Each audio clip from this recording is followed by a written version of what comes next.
সংগ্রামী ভাইরা, আপনারা যে ভোল্টেজে বক্তৃতা শুনলেন, এত গরম বক্তৃতা আমি দিতে পারবো না। তবে আমি ঠান্ডাভাবে কিছু গরম কথা বলবো ইনশাআল্লাহ। আমা তৌফিকে ইল্লা বিল্লাহ। আজকের এই 2006 সালের আজকের এই দিনটা ছিল বাংলাদেশের জন্য একটি কালো দিন। কিভাবে কালো দিন? সেদিনেই ষড়যন্ত্র হয়েছিল বাংলাদেশ থেকে ইসলামকে উৎখাত করার, গণতন্ত্রকে উৎখাত করার, এদেশের স্বাধীনতা সার্বভৌমত্বকে উৎখাত করে এই দেশকে একটি করদ রাজ্যে পরিণত করার সেদিনেই প্রথম প্রস্তুতি হিসাবে সেই প্ল্যান তারা বাস্তবায়ন করেছিল, ঠিক কিনা? তার অংশ হিসেবে আমরা কি দেখতে পেলাম? 2008 সালের ষড়যন্ত্রের নির্বাচনের মাধ্যমে তারা নিরঙ্কুশ সংখ্যাগরিষ্ঠের মাধ্যমে তারা সরকার গঠন করেছিল, ঠিক কিনা?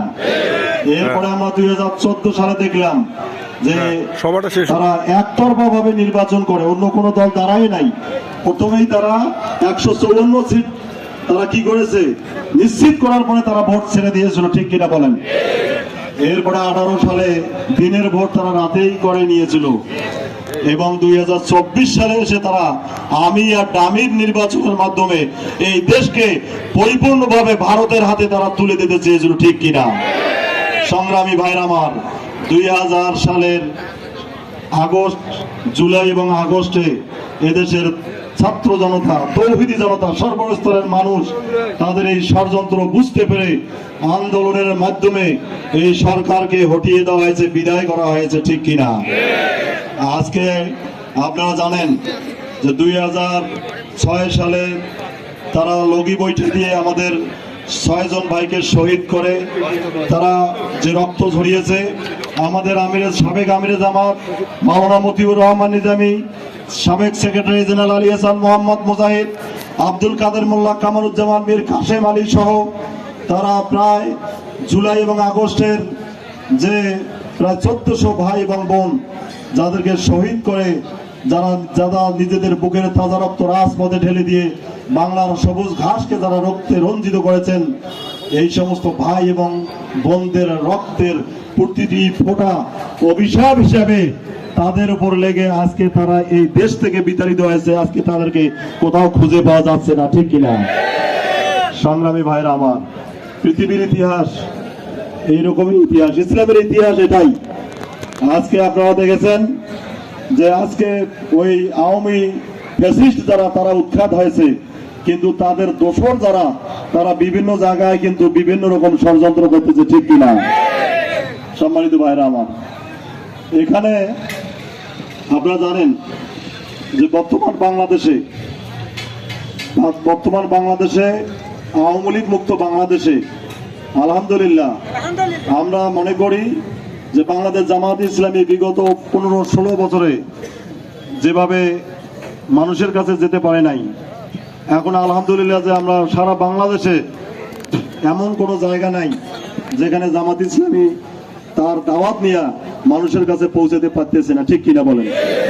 আপনারা ইতিমধ্যেই লক্ষ্য করেছেন আমাদের আমিরে জামাত ডাক্তার শফিকুর রহমান তিনি যে আহ্বান জানিয়েছেন, ওই যে আপনার সোহরাওয়ার্দী উদ্যানে যে সমাবেশ হয়েছিল 19 এপ্রিল, সেখানে আমাদের আমিরে জামাত যে ঘোষণা দিয়েছেন, সেই ঘোষণায় সাড়া দিয়ে আজকে সারা বাংলাদেশে জামাতের পক্ষে ঢেউ উঠেছে, ঠিক কিনা বলেন? আমি মনে করি আমাদের আমিরে জামাত ডাক্তার শফিকুর রহমান আগামীর বাংলাদেশ, নতুন বাংলাদেশ বিনির্মাণের জন্য তিনি বলেছেন যে আমরা যদি আগামী দিনে এই দেশের জনগণ যদি আমাদেরকে দেশের সেবা করার সুযোগ দেয়, সংসদে যদি আমাদেরকে সরকার গঠনের সুযোগ দেয়, তাহলে আমাদের এমপি যারা আছে, যারা এমপি হবেন, তারা কোনোদিন ট্যাক্স ফ্রি গাড়িতে তারা চড়বেন না, তারা প্লট নেবেন না। সরকার এমপিদেরকে প্লট দেয়, ট্যাক্স ফ্রি গাড়ি দেয়, এবং এটাও বলেছেন যে এমপিরা যে কাজের জন্য যে টাকা পাবে, কাজ করার পরে সেই টাকা রাস্তার মোড়ে বিশাল সাইনবোর্ড আকারে সেই টাকার হিসাব দেওয়া হবে, ঠিক কিনা? এই ঘোষণা একমাত্র স্বচ্ছ সংগঠন বাংলাদেশ জামাত ইসলামী দিতে পেরেছে। আজ পর্যন্ত কেউ এইভাবে ম্যানিফেস্টো নিয়ে এত স্বচ্ছতার সহিত জনগণের সামনে দাঁড়িয়ে কথা বলার সাহস পাচ্ছে না, ঠিক কিনা? সংগ্রামী ভাইরা, আসুন, আমরা দেখেছি শেখ হাসিনা তারা বিভিন্ন রকম কৌশল করে, তারা দিনের ভোট রাতে করে সমস্ত পার্লামেন্টের প্রায় 5-6টা-7টা মানে আসন অন্য দলকে দিয়ে তারা পার্লামেন্টটাকে নিজের ক্লাবে পরিণত করেছিল, ঠিক কিনা? দলীয় অফিসে পরিণত করেছিল, এবং সেখানে তারা যে নিয়ম কানুন গুলো করেছে এইটা বাংলাদেশের জনগণ বা জনগণের জন্য একটাও আজকে উপযোগী নয়। এজন্য আমরা বলেছি যে শুধু নির্বাচন হলে হবে না, এগুলো সংস্কার হইতে হবে। আজকে আমাদের দেশে একটি বড় দল তারা সংস্কার চায় না, ঠিক কিনা? সংস্কার তারা বোঝে না, তারা পিআর পদ্ধতিতে নির্বাচন হোক এটা তারা চায় না। পিআর মানে প্রত্যেকটা ভোটেরে সেখানে মূল্যায়ন হবে। সম্মানিত ভাইরা, আজকে আমাদের একটা বন্ধু প্রতিম দল তারা এটার বিরোধিতা করতেছে। তাদের অন্তরে এটা বিশ্বাস যে ভোট হলেই আমরা আগামীতে ক্ষমতায় যাব, এই জন্য তারা একটা তো হাত দিতে দেয় না, ঠিক কিনা? তারা প্রেসিডেন্ট বদলাইতে দেয় না, তারা সংস্কার করতে চায় না, তারা জুলাই সনদ বাস্তবায়ন করতে চায় না। আর ভাই কেন এত কিছুই চান না কেন? ওরা বলতেছে যে ভোট দেন, ভোট দিলে ওদের বিশ্বাস যে আমরা ক্ষমতায় আসবো। এখন আমরা দেখলাম ঢাকা বিশ্ববিদ্যালয়, জাহাঙ্গীরনগর বিশ্ববিদ্যালয়, চট্টগ্রাম বিশ্ববিদ্যালয়, রাজশাহী বিশ্ববিদ্যালয়ে যে ভোট দেওয়া হলো, সেই ভোটে আলহামদুলিল্লাহ জামাত ইসলামী ছাত্র শিবির 98% ভোট পেয়ে সেখানে জয়লাভ করেছে, ঠিক কিনা? এখন কিন্তু ওরা ভোটের কথা বেশি একটা কয় না, ঠিক কিনা বলেন? সম্মানিত ভাইরা আমার, এটাই হচ্ছে বাংলাদেশের চিত্র। আগামী দিনে যদি সুষ্ঠু নির্বাচন হয়, লেভেল প্লেইং ফিল্ড, যেটা সকল দলের জন্য সমান, মানুষ যাতে, জনগণ যাতে ভোট দিতে পারে, এইটা যদি অবস্থা হয়, তাহলে ঢাকা বিশ্ববিদ্যালয়ে ডাকসুতে যেভাবে বিজয় আমরা পেয়েছি, চট্টগ্রামে যেভাবে বিজয় পেয়েছি, রাজশাহীতে যেভাবে আমরা বিজয় পেয়েছি, জাহাঙ্গীরনগরে যেভাবে আমরা বিজয় পেয়েছি, ইনশাল্লাহ আগামী দিনের পার্লামেন্ট নির্বাচনে বাংলাদেশ জামাত ইসলামী সেইভাবে বিজয়ের মাধ্যমে ইনশাল্লাহ পার্লামেন্টে সংসদ গঠন করবে ইনশাল্লাহ। সংগ্রামী ভাইয়ের আমার,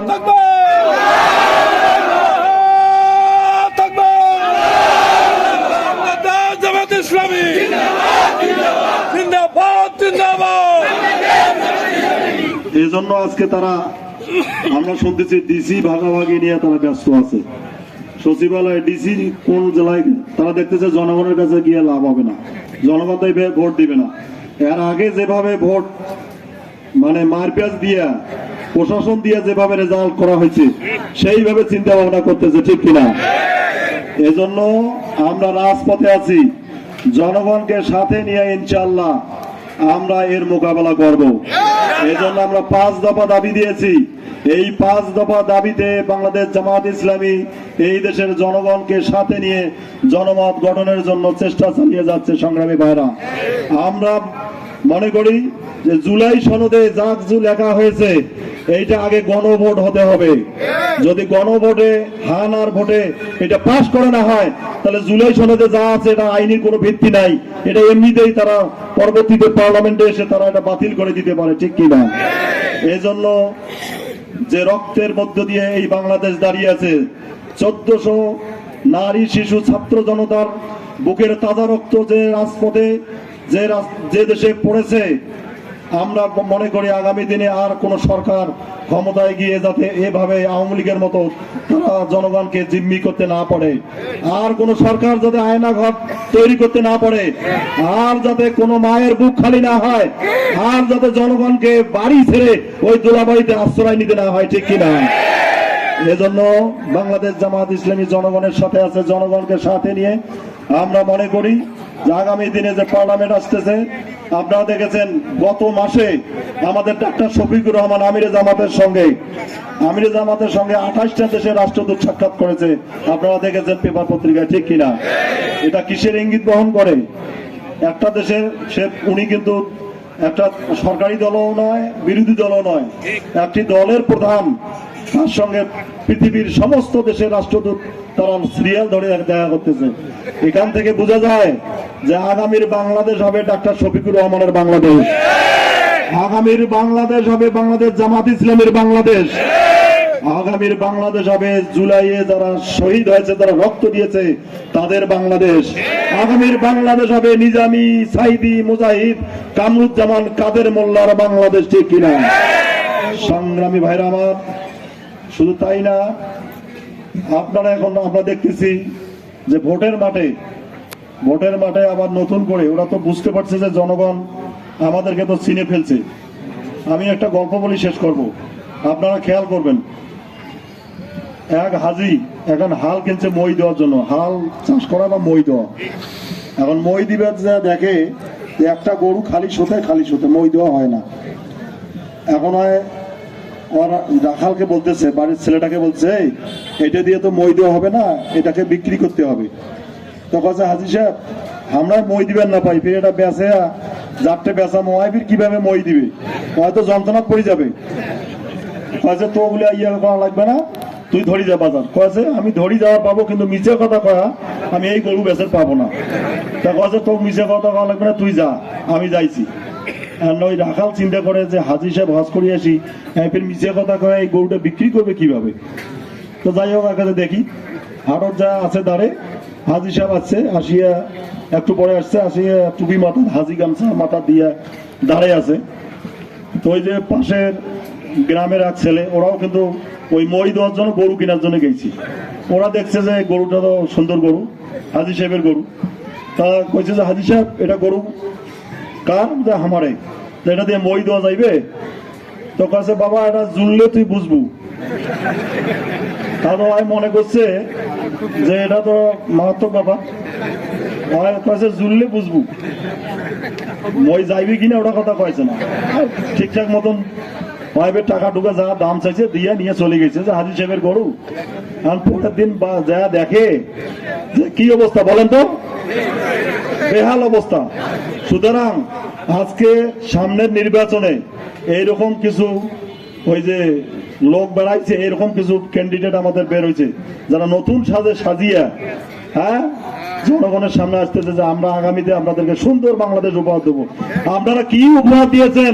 3 বারে বাংলাদেশকে দুর্নীতিতে চ্যাম্পিয়ন করেছেন আপনারা, ঠিক কিনা? এই জন্য আমি আপনাদেরকে উদাত্ত আহ্বান জানাতে চাই, কিশোরগঞ্জের মানুষ, আমরা নৌকার শাসন দেখেছি, ধানের শেষের শাসন দেখেছি, লাঙ্গলের শাসন দেখেছি। বাংলাদেশের মানুষ এবার সিদ্ধান্ত নিয়েছে যে এইবার না দাড়ি পাল্লা কেমন শাসন করে, এইটা হামাহানা দেখবে চাই, ঠিক কিনা? সম্মানিত ভাইরা, আপনারা জানেন যে নীলফামারীর জলঢাকা, ডোমার ডিমলা, নীলফামারীর সদর, এবং আপনারা মনে করেন যে এইখানে আমরা কোনোদিন হই নাই। আমাদের একটা জরিপ চলছে, সেই জরিপে আলহামদুলিল্লাহ যে নীলফামারীর মধ্যে নীলফামারীর 4 আসন, কিশোরগঞ্জ এবং সৈয়দপুর, আলহামদুলিল্লাহ আপনাদের সাধারণ মানুষ আপনাদের প্রতি, দাড়িপাল্লার প্রতি অনেক দূরে এগিয়ে গেছে, বলেন আলহামদুলিল্লাহ। এখানে আপনারা যারা এসেছেন, আপনারা যদি সকলেই ঐক্যবদ্ধভাবে নিজে নিজে যদি আব্দুল মুনতাকিম সাজেন, নিজেই যদি দাড়িপাল্লার একজন ক্যান্ডিডেট সাজেন, নিজেই যদি ইসলামী আন্দোলনের মুজাহিদ সাজে আগামীর পার্লামেন্টে যদি আপনার নির্বাচনে ভূমিকা পালন করেন, তাহলে আমার বিশ্বাস আগামী দিনে নীলফামারীর বাকি আসনগুলোর কথা বলা যায় না, তবে নীলফামারীর 4 আসন বিজয়ী হবে ইনশাআল্লাহ দাড়িপাল্লার। এখানে এরকম কোনো সন্দেহ নাই। সংগ্রামী ভাইরা আমার, আসুন, এই কিশোরগঞ্জের পবিত্র ভূমি, এই কিশোরগঞ্জের মানুষ অত্যন্ত ভালো মানুষ, সরল মানুষ। আমি মনে করি যে এই কিশোরগঞ্জের মানুষ এবারে ইসলামের পক্ষে, ইসলামী আন্দোলনের পক্ষে, নতুন বাংলাদেশ গঠনের পক্ষে, দুর্নীতি মুক্ত যে বাংলাদেশ গঠনের ঘোষণা আমরা দিয়েছি, বাংলাদেশ জামাত ইসলামী যে ঘোষণা দিয়েছে, সেটার পক্ষে সাড়া দেওয়ার জন্য আপনার মাঠে ময়দানে পথে প্রান্তরে আপনার কাজ করবেন। রাজি আছেন তো? ইনশাআল্লাহ। এজন্য আসুন, আমরা ওই আওয়ামী লীগকে আর গালিগালাজ করতে চাই না। সম্মানিত ভাইরা, আওয়ামী লীগকে যারা ভোট দিয়েছে তাদেরকেও আমরা গালিগালাজ করবো না, কেননা উপায় ছিল না। সাধারণ মানুষ কি করবে বলেন? এজন্য যারা দোষর চিহ্নিত তাদের ব্যাপারে আমাদের কোনো ছাড় নাই, কিন্তু সাধারণ মানুষ যারা ভয়ে, যারা পরিস্থিতির শিকার হয়ে তাদের পক্ষ অবলম্বন করেছিল, তাদেরকে আমরা আহ্বান জানাই, আসুন আপনারা আমাদের সঙ্গে কাঁধে কাঁধ মিলিয়ে এই দেশটাকে গঠনের জন্য, এই দেশকে গঠনের জন্য, নতুন বাংলাদেশ গঠনের জন্য, বৈষম্য, ক্ষুধামুক্ত, দারিদ্র্যমুক্ত, দুর্নীতিমুক্ত বাংলাদেশ গঠনের জন্য আসুন ভাইরা, আপনারা আমাদের সহযোগী হন, আপনারা আমাদের সাথে থাকেন। যদি আপনারা আমাদের সাথে থাকেন, তাহলে ইনশাআল্লাহ আমরা আগামী দিনে যে বাংলাদেশ গঠন হবে, জামাতে ইসলামী যদি সরকার গঠন করে, আমাদের কেন্দ্রীয় নেতারা প্রায় সবসময় বলে যে আলহামদুলিল্লাহ ইনশাআল্লাহ আমরা সরকার গঠন করব।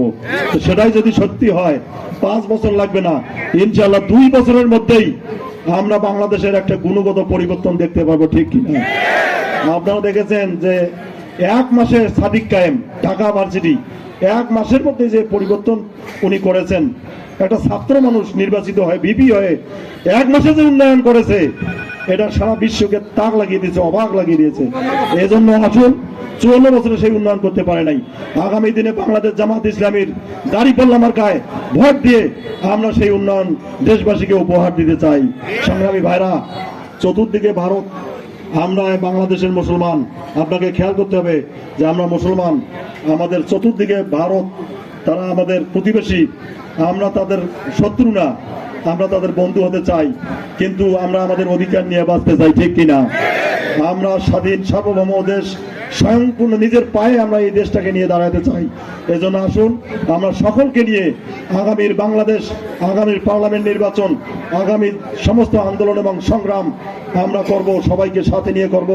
এই উদাত্ত আহ্বান রেখে আগামীর নির্বাচনে আব্দুল মুন্তাকিম ভাইয়ের পক্ষে, দাঁড়িপাল্লার পক্ষে আপনাদেরকে, মুন্তাকিম ভাইকে, আপনাদেরকে ডক্টর শফিকুর রহমান আপনাদেরকে ফুল হিসেবে উপহার দিয়েছে, বলেন আলহামদুলিল্লাহ। আপনারা জামাত ইসলামীর পক্ষে, আব্দুল সাত্তারের পক্ষে এবং ডক্টর শফিকুর রহমানের পক্ষে আব্দুল মুন্তাকিম, হাফেজ আব্দুল মুন্তাকিমের এই ফুলটাকে আপনারা গ্রহণ করবেন ইনশাআল্লাহ। এবং এখান থেকে সারা বাংলাদেশে যে ঢেউ উঠেছে, আমরা কিশোরগঞ্জ এবং সৈয়দপুরে এই ঢেউ সৃষ্টি করব। এই ঢেউ যাতে আমরা পার্লামেন্ট পর্যন্ত পৌঁছে দিতে পারি, এই পার্লামেন্ট পর্যন্ত পৌঁছে দিতে যদি আমরা পারি, ইনশাআল্লাহ কিশোরগঞ্জ এবং সৈয়দপুরবাসী বিজয়ী হবে। বিজয়ী হবে এই এলাকার মানুষ, বিজয়ী হবে বাংলাদেশের মানুষ, বিজয়ী হবে এই দেশের ইসলাম, এই দেশের কোরআন। সবাইকে ধন্যবাদ এবং মোবারকবাদ জানিয়ে আমি কথা শেষ করছি। বাংলাদেশ জিন্দাবাদ, কিশোরগঞ্জবাসী জিন্দাবাদ। সকলকে ধন্যবাদ। আসসালামু আলাইকুম ওয়া রাহমাতুল্লাহ।